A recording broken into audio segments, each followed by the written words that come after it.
now welcome in ESPN college football insider and expert, one of our favorite analysts, back for another Matich Monday. He is ESPN's Trevor Matich. Trevor, how are you this fine Monday morning or Monday afternoon, depending on where you are?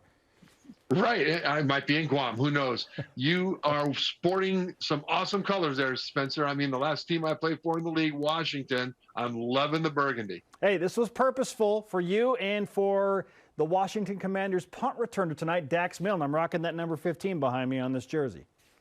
Very nice. I like it. You know what? He's been a valuable player for them because he has been secure for them. They can trust him. They know what he can do, and he gives them what he can do every time. And you can plan around a player like that. Yeah, huge asset to just have some reliable hands back there for sure. And we look forward to seeing what Dax can do against the Philadelphia Eagles tonight.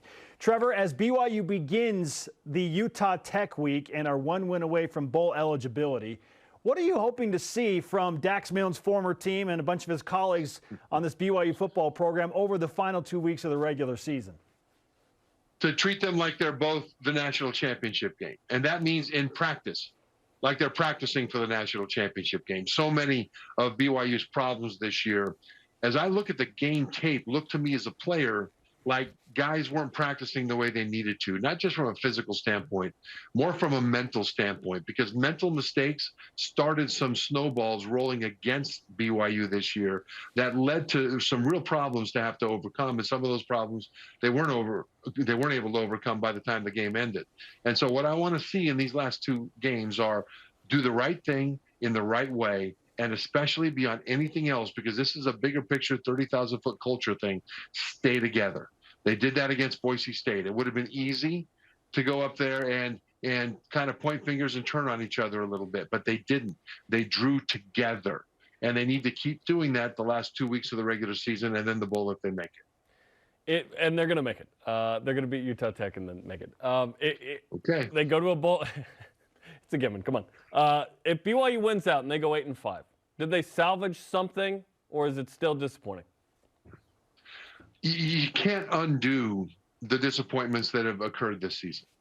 And again, a lot of those are self-inflicted, and that's really unfortunate. No matter what happens going forward to finish the season, they can't undo that. But remember that it's easy when it's easy. And so when they're rolling and they're doing great and they're playing competitively against every top team they play and they're waxing every team they should crush, all that stuff, you're on a roll and it's fun and it's great. It's easy when that happens. When things break down and when you're not getting the results you want and when there's negativity swirling around you, certainly from the outside in, if not in that building, it's a lot harder. So that's where they've been up until that Boise State game with 4 straight losses. And so I think the way to define this BYU football team and the way it will be defined will be how they do over the next 3 games and how they perform. That doesn't necessarily mean win them all. It would sure be nice if they did, but perform up to the capabilities that they have based on what they're being asked to do. And if they do that, then you can say about this team that even though things went south for a month, they rallied, they stayed together, and they showed you what BYU culture is.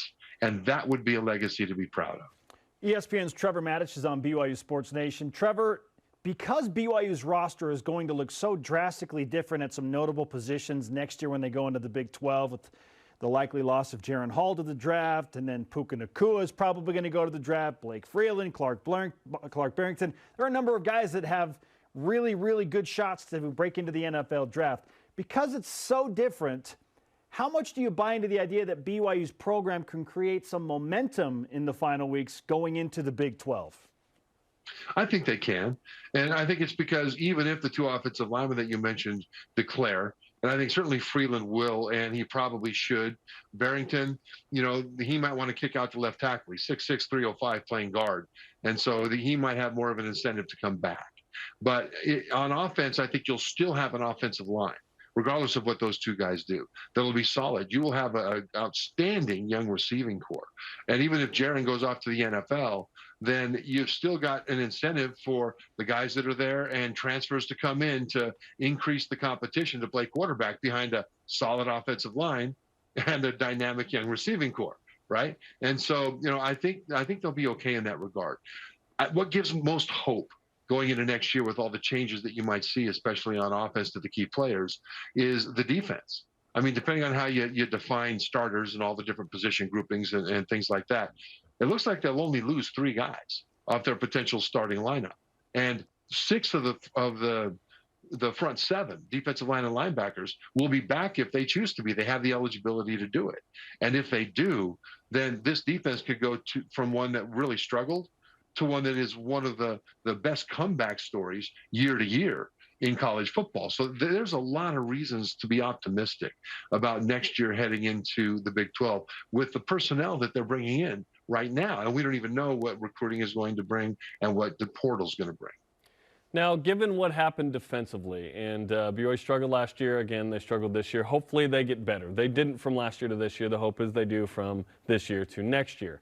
Does BYU need to consider some shuffling when it comes to who is coaching those guys? Does that need to be a strong consideration, at least in the offseason? Well, there needs to be a real evaluation, Jarom, of what the assistant coaches have been focusing on. We've talked before about how the coaches in this up-tempo age tend to often coach scheme on the field in practice, and then they coach technique in the meeting room because they just don't have time to stop and coach people up like it used to be when people used to huddle up and go more slowly. Well, you lose technique that way, and that hurts guys going into the NFL a lot of ways. And so they've got to take a hard look at themselves and decide if they're coaching enough football, how to play football, how to beat the guy in front of me. What techniques do I use? And we can go into the defensive line, for example. You watch them on tape, and one thing I don't see is shock, extend, shed. That means that defensive line needs to shock the guy in front of him, the blocker in front of him, then extend him away so we can see what's going on. And when it's time to shed that blocker and pursue or make the tackle, shed it. Shock, extend, shed. Now watch that in the last few games of the season. See if they're doing that, because there's too many times when that hasn't been the technique that we've seen. The linebackers for BYU tend to go side to side. They tend to stand there and wait for a blocker to get to them at linebacker depth rather than attacking downhill. Now, these are things that guys are being coached to do in large measure. And it depends on the game plan and the team that they're playing, and things can shake up and be different. But I think the coaching staff needs to take a real hard look in the mirror and decide if what they're asking their players to do puts them in the best position to succeed. And if it is putting them in the best position to succeed from a scheme and technique standpoint, are they coaching those techniques enough that the guys can excel at it? Because this year, on tape, on game day, that hasn't shown up as consistently as it should have. It's another Matich Monday on BYU Sports Nation. Trevor, maybe you just answered the question, and it is something with the coaching staff, but what's the number one thing that you feel BYU's program needs to address as they move into the Big 12 to be Big 12 ready? Well, to be Big 12 ready, we've seen as BYU has played an elevated Power 5 portion of their schedule the last several years that they've lost guys to injury. I mean, the Baylor game last year, they were just out of people on defense and Baylor just rolled them. This year, Baylor was earlier in the season and BYU beat them. They had more guys healthy, and that depth is very important. That depth is important because of competition that it creates in practice. It makes everybody better. And so from a micro standpoint and looking at what needs to happen, on the field that we can see, it is more than anything else continue to increase, to upgrade their recruiting so that they can continue to bring in that depth, especially on the defensive line, because you've got to have a rotation of 8 guys where the second group is not a whole lot different than the first. BYU rotates guys like crazy.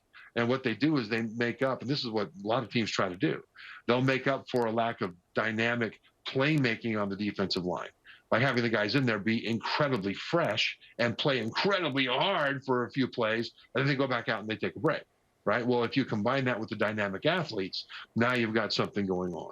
But overall, what will make BYU successful in the Big 12 is not that. What will make BYU successful in the Big 12 is their culture. Coach Sataki talks about that all the time. And when BYU is at its best, The culture is fantastic. The culture in the locker room holds their teammates accountable in a positive way, in a proactive, constructive way.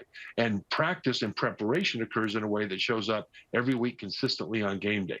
That culture that BYU is known for when they're at their best is the key thing for their success, more so than even the players that we just talked about. I felt this way a year or two ago, and I still feel this way. I want to see if you do as well, is that in year one in the Big 12 next year, we don't know who the starting quarterback is, the starting running back probably at this point. We'll see.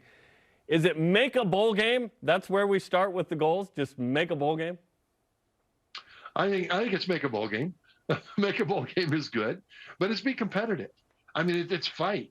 If you go down, if you lose, go down fighting. Make sure that the other team knows that they were in a football game and the next day they hurt, physically, just like you will be, because you're playing that hard. That's what needs to happen, because I'll tell you that the teams in the Big 12, top to bottom, there's no easy outs there. And it's going to be very, very physical. And so you can put a goal on wins and losses. That's fine. But you need to also look at how you win and how you lose. Because I look at, for example, Alabama lost 2 games this year, right? They had some problems. They, especially on defense, made some mistakes in the secondary, busted coverages, things like that. Wide receivers of Alabama haven't stepped up, dropped too many passes, things like that. Still, even with that, they go to Tennessee, one of the best offenses in the country, and they lose that game on a walk-off field goal on the road. And then they go to their second loss, which was LSU, and they lost the game on a 2-point conversion on a walk-off at the end of the game. That's 2 walk-off losses on the road against teams that are currently ranked in the top 10. Well, in both of those losses, you could point to the mistakes that Alabama made and cost them those games, and that's fair to do. They lost. We have to figure out why.